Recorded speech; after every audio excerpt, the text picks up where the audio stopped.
សូមស្វាគមន៍អ្នកទាំងគ្នាមកកាន់ vlog ទី2របស់ខ្ញុំបើកឆាកមកគឺពួកយើងគឺនៅសាកលវិទ្យាល័យភូមិន្ទភ្នំពេញតែម្ដងថ្ងៃនេះដែរគឺខាងសាលាគាត់បានធ្វើការបិទឈ្មោះដើម្បីឲ្យនិស្សិតទាំងអស់គ្នាដែលប្រឡងចូលឆ្នាំទី1គឺទៅមើលឈ្មោះទាំងអស់គ្នាដូចជាពួកខ្ញុំជាដើមគឺជានិស្សិតឆ្នាំទី1នៅសាកលវិទ្យាល័យភូមិន្ទភ្នំពេញ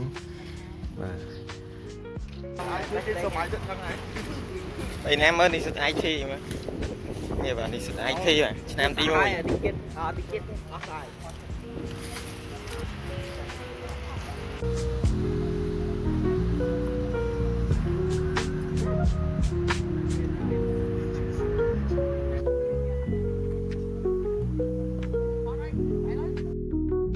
អីគូម៉ែ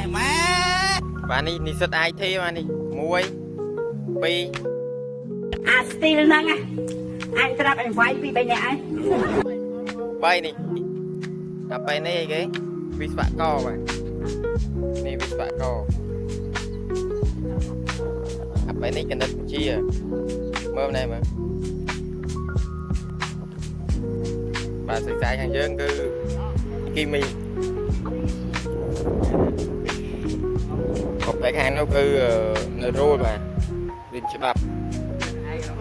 នោះខុសគេតែឯងមិនចូលចំណោមហ្នឹងណានេះចេញពីព្រៃចាថាគាត់ចឹង